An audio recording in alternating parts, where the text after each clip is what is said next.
मोहतरम नाजरीन अस्सलाम वालेकुम। एक शख्स जिसका नाम आबिद था, उसने देखा कि बनी इसराइल के कुछ लोग एक दरख्त की पूजा करते हैं।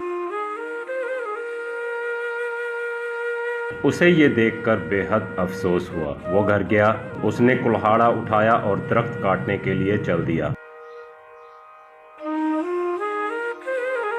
अभी वो रास्ते में ही था कि शैतान इंसानी रूप में उसके सामने आया और कहने लगा, बंदा खुदा, तुम ये फजूल काम क्यों करना चाहते हो? इस दरख्त को काटने से तुम्हें क्या फायदा मिलेगा? आबिद को उसकी बात पर सख्त गुस्सा आया। आखिरकार दोनों गुत्थम गुत्था हो गए। कुछ लम्हों में शैतान गिर गया और आबिद उसके सीने पर चढ़ गया। शैतान ने जब अपनी शिकस्त देखी तो हम दोनों आपस में समझौता भी कर सकते हैं। तुम इस दरख्त को ना काटो, मैं वादा करता हूँ कि रोजाना 2 दिनार तुम्हें दिया करूँगा और वो 2 दिनार रोजाना तुम्हारे सराहने के नीचे मिल जाया करेंगे। इनसे तुम अपनी ज़रूरियात पूरी करना और गरीबों की मदद भी करना। और इस बात पर आबिद राजी हो गया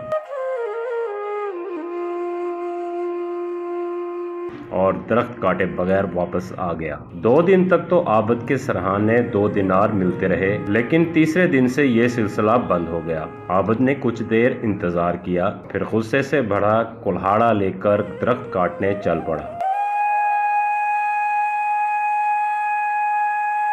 रास्ते में फिर शैतान खड़ा नजर आया। शैतान ने पूछा, कहाँ जा रहे हो? आबिद ने कहा, दरख्त काटने जा रहा हूँ। शैतान ने कहा, मैं तुझे हरगिज दरख्त काटने नहीं दूंगा। वो दोनों एक बार फिर गुत्थम गुत्था हो गए, लेकिन आज शैतान ने आबिद को चित कर दिया और उसके सीने पे चढ़ गया और कहा कि अगर तुमने दरख्त काटने का सोचा भी तो मैं तुझे जान से मार दूंगा। आबिद ने डर के मारे कहा, मैं तुमसे वादा करता हूँ कि अब दरख्त को हाथ कभी नहीं लगाऊंगा, बस तुम मुझको छोड़ दो। और ये भी बताओ कि पहले तुम मुझसे ज़ेर हो गए थे, लेकिन आज तुमने मुझे चित कैसे किया? शैतान ने कहा, पहली बार तुम खुदा के लिए दरख्त काटने जा रहे थे, इसलिए मैं ज़ेर हो गया था, क्योंकि मेरा बस उन लोगों पे नहीं चलता जो खुलूसे दिल से अल्लाह के लिए अमल करते हैं। और इस बार तुम अल्लाह के लिए नहीं आए, बल्कि तुम्हारा सारा गुस्सा इसलिए था कि तुम्हें दिनार मिलना बंद हो गए थे, इसलिए तुम हार गए और मैं जीत गया।